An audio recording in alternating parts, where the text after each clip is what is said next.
My name is Boyd Varty. I think of myself as an artist of experience. My passion is to create transformational experiences for myself and others as a way to explore what it means to truly live. My central exploration is to live on what I would call the track of your life. To me, this is to live courageously towards the discovery of what you are called to and to what life asks of you. So much of how I live has been informed by my passion as an animal tracker. I'm following the trail of my own life and reporting back. This show is a daily broadcast from a treehouse on the Londolozi Game Reserve in the wild eastern part of South Africa. Londolozi is a 14,000 hectare wilderness reserve adjacent to the Kruger National Park. The land is home to lion, leopard, rhino, elephant and buffalo, as well as a variety of other animals. I am your host, Boyd Varty. My goal is to spend 40 days and 40 nights alone in the wilderness to explore the archetype of the mystic in nature and hone my skills as a tracker. These are my daily stories. Day 24. Pegasus. Journal entry. My decision to suspend all river bathing when the waters turn brown has been vindicated.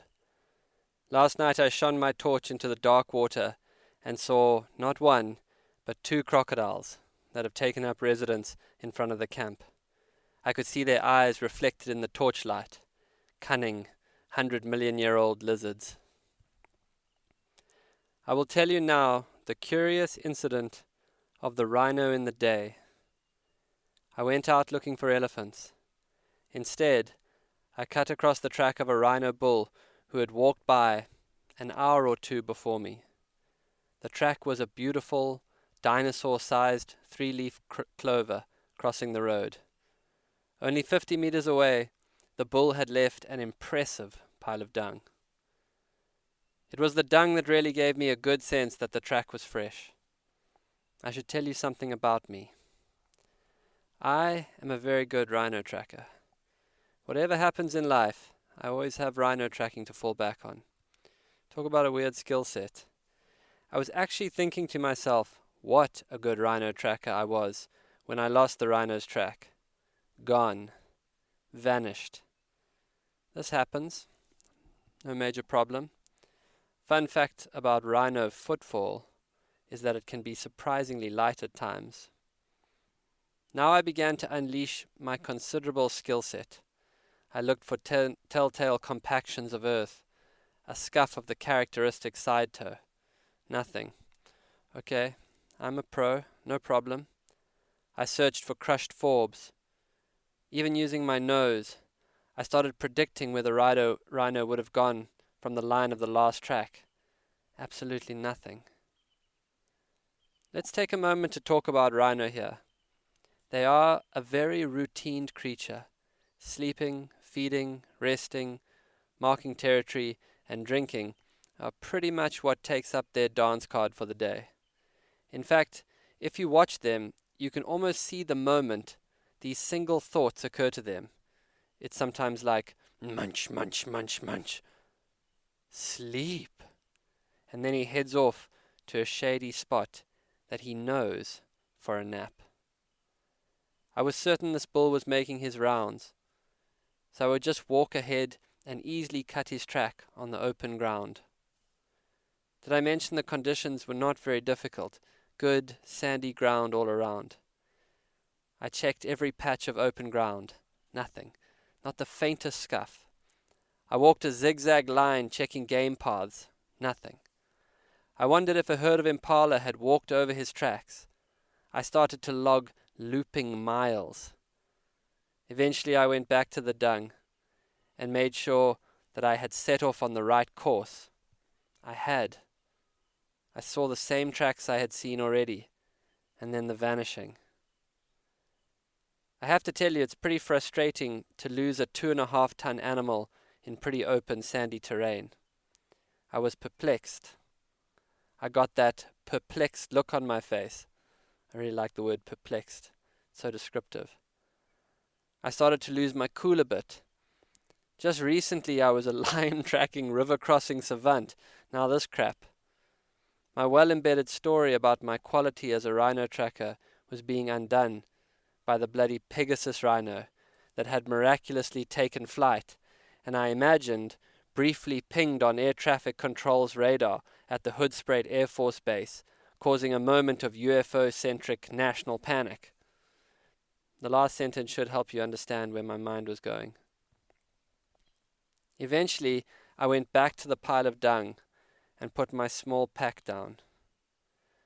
I would now go very slowly and redo everything I had already done.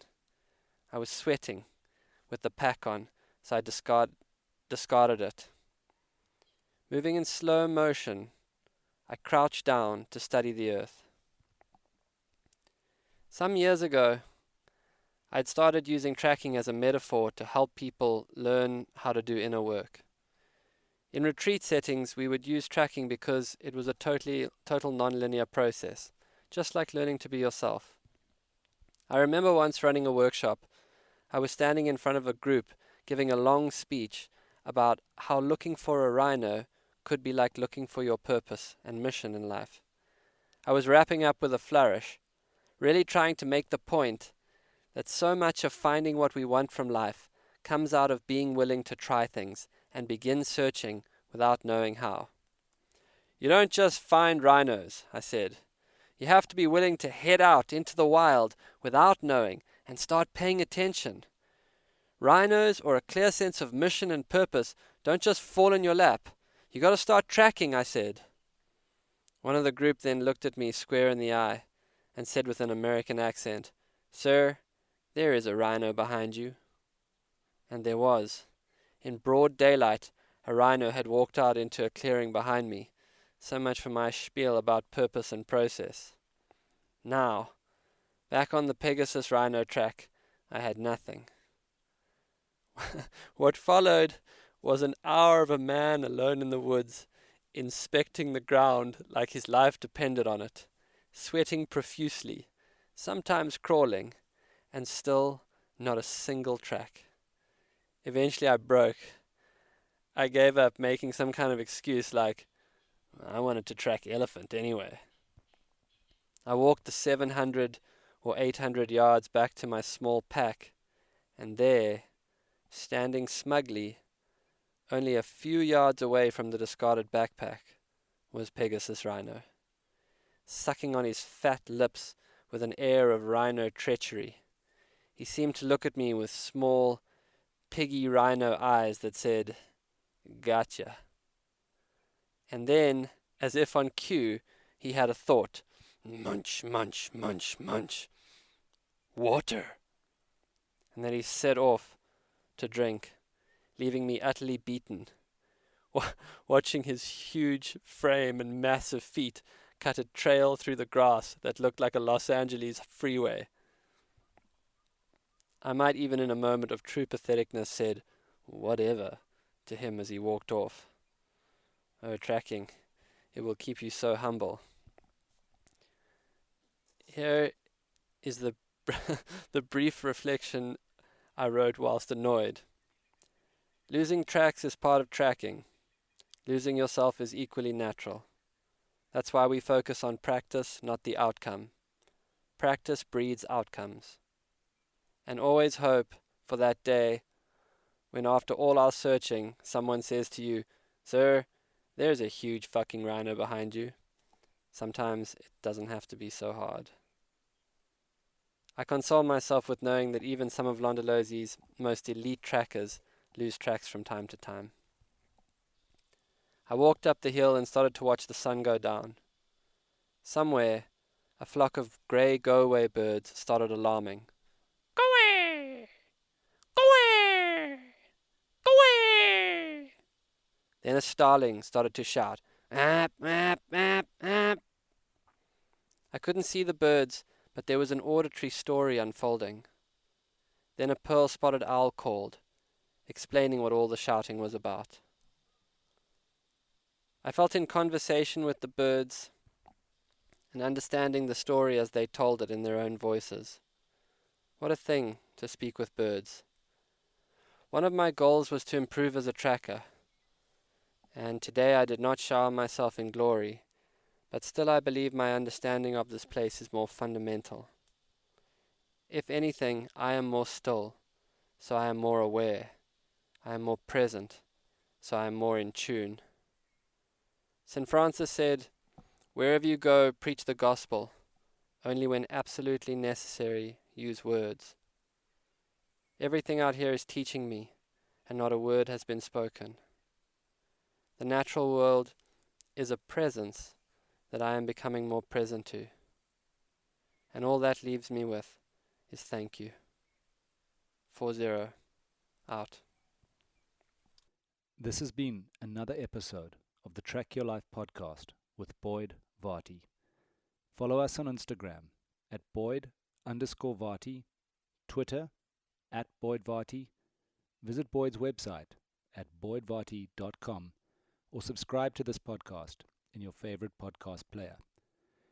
Please rate and review this podcast so that more people can find and enjoy it.